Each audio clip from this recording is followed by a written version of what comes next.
Deixa eu dar uma pausa nas perguntas e falar um pouco da tua vida. Como que foi a tua vida profissional? Tua formação, os primeiros trabalhos? Qual que é a...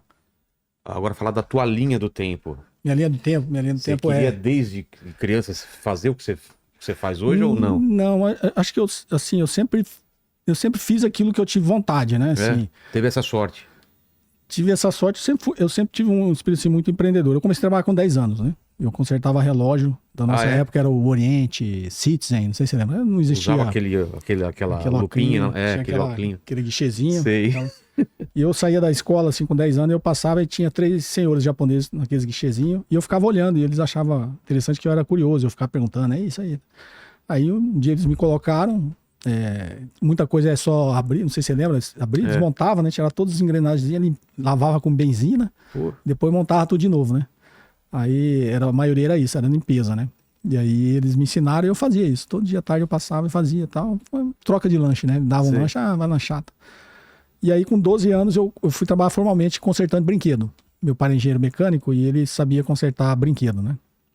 E uma vez ele consertou uns brinquedos, eu aprendi a consertar. E aí, eu fui trabalhar numa loja, porque naquela época não tinha controle de qualidade, né? Só existia brinquedo da Estrela. E os brinquedos da Estrela, como não tinha controle de qualidade, chegava uma boa parte com defeito de fábrica. E aí, para a loja era ruim, porque ela tinha que devolver para a fábrica, explicar o que aconteceu. E aí, até o processo todo ir e voltar um brinquedo normal levava 2 meses, né? Então, para a fábrica, para a loja era prejuízo. E aí, eu vi um nicho nisso aí. Falei, pô, vou arrumar, porque a grande maioria dos defeitos era simples, né? Era um mau contato aqui, um negócio ali, uma peça que foi montada errada. Naquela época, era até uma boneca que era famosa, que vendia muito, chamava Bate Palminha. Vê se você acha aí. Eu não lembro de como ela era. Bate palminha. Ela cantava assim, bate palminha, bate. Sei. E ela batia palminha. Batia palminha, só que ela tinha um disquinho na barriga, né? Com um alto-falante tosco, que era, na realidade, era um conezinho que ficava encostado. E aí eu comecei a consertar essas bonecas. Aí foi quando a Estrela lançou o primeiro carrinho de controle remoto, que era o Colossus. Tal. Lembro. Lembra? Colossus e tal. E aí eu aprendi a consertar isso aí. Aí nessa época eu já tinha ido para a autorizada da Estrela. Tinha uma oficina autorizada da Estrela, eu fui lá consertar. E eu já tinha esse negócio da exploração do trabalho, sabe? Quando você é novo, você é muito mais ligado nisso, né? Aí eu via lá que a mulher cobrava, sei lá, como se fosse hoje, cobrava R$200 para arrumar e me dava 10, sabe? Foi a exploração capitalista aí, exploração do trabalho. E aí, tudo bem, mas eu era jovem, né? E aí eu tinha vontade de trabalhar em banco. Aí eu falei, vou trabalhar em banco. Aí todo dia Tinha vontade? Tinha. Aí todo dia eu saía, mas nessa época eu já tinha 15 anos. Aí eu saía todo dia da autorizada. Olha lá. Bate palminha. Bate palminha, essa aí mesmo. Consertei muito, viu? Olha, ela já tá com preenchimento labial. Naquela época já fazia, olha só. Essa aí eu consertei bastante, hein? Pô, eu lembro, minha irmã teve uma dessa, cara. Aí sujava pra caramba acho que era meio crochê essa roupa. Aí eu lembro dela bem suja, assim. E aí eu, com 15 anos, eu todo dia saía da autorizada e ia procurar emprego em banco. Aí eu... Todo dia, assim, eu tava até cansado já de procurar, porque eu era moleque, né, 15 anos. E eu achava que ia ser office boy, né, queria trabalhar office boy, né, mas queria trabalhar em banco. Aí o Banco América do Sul me contratou. Um dia eu fui lá, bati, o cara, acho que eu já devia ser a 10ª vez que eu ia lá. Falei, não, vem cá, faz um teste aí, né. O Banco América do Sul era um banco conhecido mais ligado à colônia japonesa, né. Ah, é? Depois, na consolidação, ela foi comprado pelo Sudamérica, depois acho que foi pelo ABN Amro. Na época, no Brasil, você deve lembrar, tinha banco pra caramba, né? Aspa, lembra da Aspa? Bamerindos. Tinha o Banco América do Sul, Banco Bandeirantes, Banco Progresso, Banco Sudamérica, tinha um monte de banco. E aí eu fui trabalhar e fiz um teste lá, então, aí voltei pra casa. Quando cheguei em casa, minha mãe falou assim, ligaram aqui do banco, falou pra você ir lá amanhã cedo lá que eles vão te contratar. Aí fui tudo feliz, achando que ia ser office boy, eles me contrataram como escriturário mesmo. Aí fui trabalhar na cobrança, depois trabalhei no desconto, depois trabalhei na compensação. Naquela época não tinha computador, né? Era tudo na mão, né? Nossa. Eu acho engraçado, assim, quando eu ia ajudar o pessoal a pagar cheque, o Banco América do Sul tinha uma senha que era uma moedona, assim, era uma réplica de uma moeda de 5 ienes, né? Sei. Com um buraco quadrado no meio, aquelas moedas.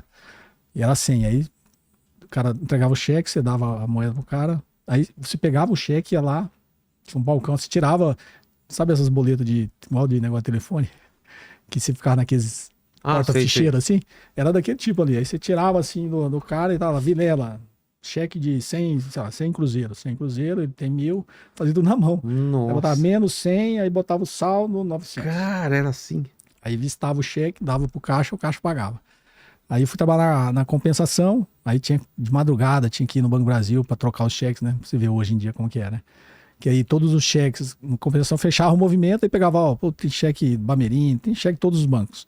Aí juntava, fazia os lotezinhos, e aí toda a compensação, todo banco tinha isso. Aí a gente ia pro centro de processamento do Banco Brasil. Aí lá no Banco Brasil, pra você ver como era o negócio, hoje é impensável isso, né? A gente abria os malotes lá e trocava. Aí o Vilela era do Bandeirantes, Toma aí. eu era do banco, tá aqui, o seu cheque, tá aqui o seu, eu anotava. Era engraçado. Doideira. E aí trabalhei, aí eu fui servir a Força Aérea Brasileira. Servi no Esquadrão de Busca e Salvamento. Segundo Esquadrão do 10º Grupo de Aviação em Campo Grande. Foi uma aventura, eu queria servir, né? Fui até Campo Grande para servir, era a base aérea de Campo Grande. E aí fiquei um ano lá, queria ser aviador e tal, mas eu já usava óculos, né? Aí não consegui. O cara falou, nem tenta, porque lá na academia da Força Aérea você nem passa, né? Se você usar óculos, nem... Sério? Né? Ele falou, até quem não usa, chega lá, descobre que tem um desviozinho aqui, os caras não aceitam, né? Porque você quer ser piloto, todo mundo quer ser piloto de caça, né? Aí não, falou, não é. Aí eu saí do banco. E aí quando eu saí do banco, quando eu saí voltei da Força Aérea pro banco, aí no banco fazia greve pra caramba. Eu era grevista.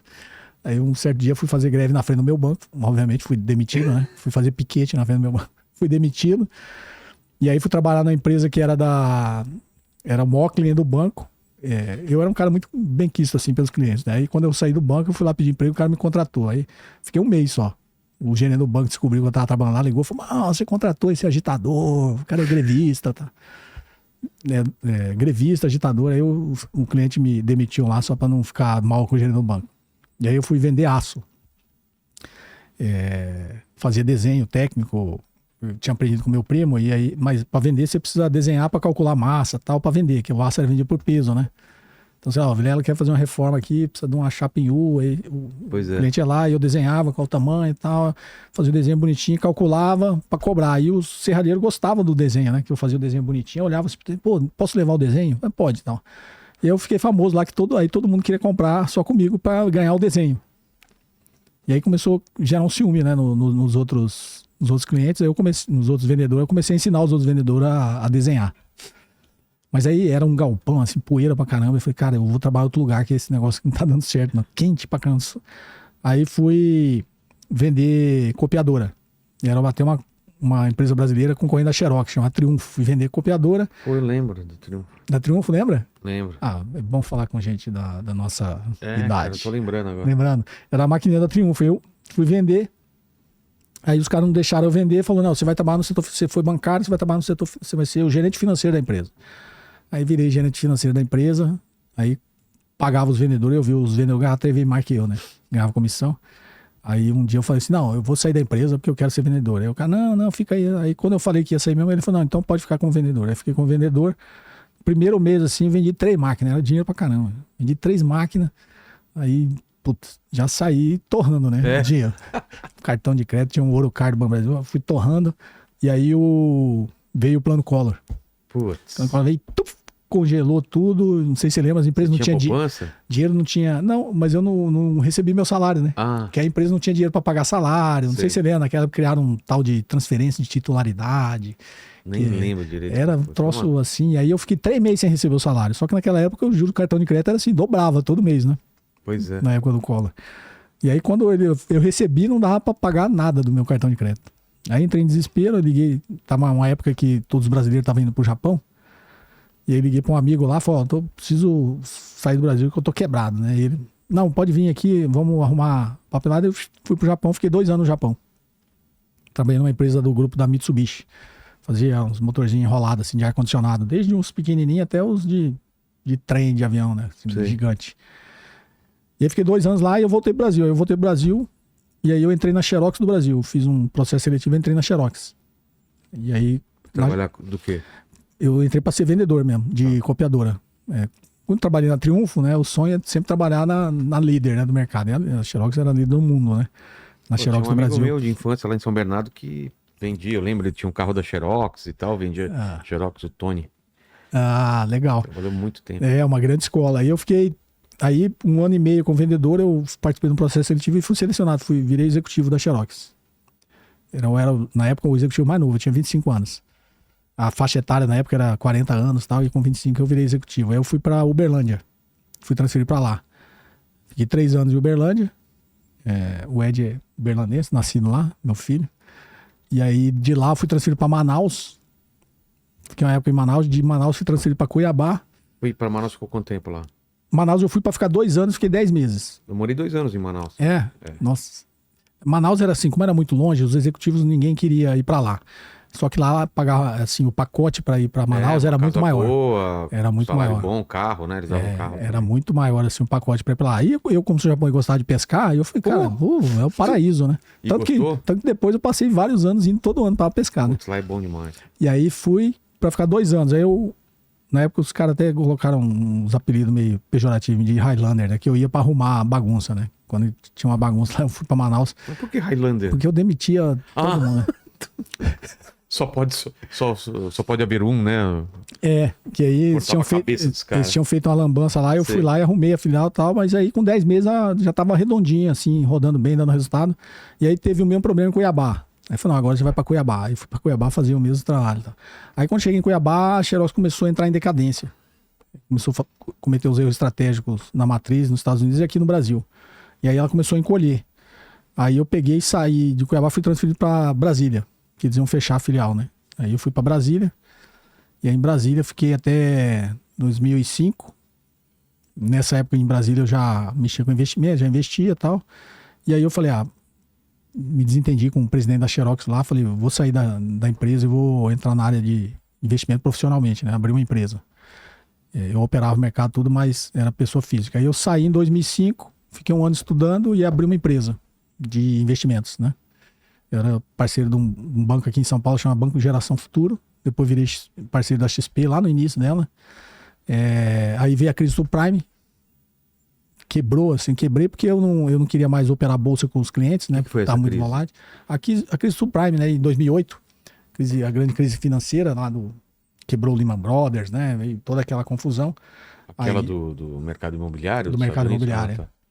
E aí o mercado afundou a bolsa de valores aqui, perdeu na época acho que quase 50%, né? Entre as quedas. Foi uma vez lá, assim, o circuit break 3 vezes num dia e tal. E aí as corretoras cobravam muita corretagem em compra e venda na mesa, na época ainda, e aquilo dava muito dinheiro para a corretora, porque cobrava meio na entrada e meio na saída, então era 1%. E eu não queria que os clientes fizessem isso, né? E as corretoras falaram, não, tem que operar, aproveitar a volatilidade, esse negócio de day trade, essas baboseiras aí. Não, cara, o mercado mais volátil é melhor, você ganha dinheiro. E eu falei para os clientes, não, vocês vão ficar tudo na renda fixa. Só que a renda fixa não pagava quase nada, não pagava nem a despesa, né? O rebate, né? E aí a empresa começou a ir mal, tal. Aí eu abri uma boutique de M&A, de fusão de aquisições, aqui em São Paulo. E aí a gente começou a ir bem pra caramba até 2014. Foi quando eu fui convidado para ser presidente de uma empresa. Resisti na época, não quis. Aí eu entrei, arrumei toda a empresa, saí em meados de 2016. E aí continuei no M&A e aí em 2018 teve esse evento traumático na minha vida, né?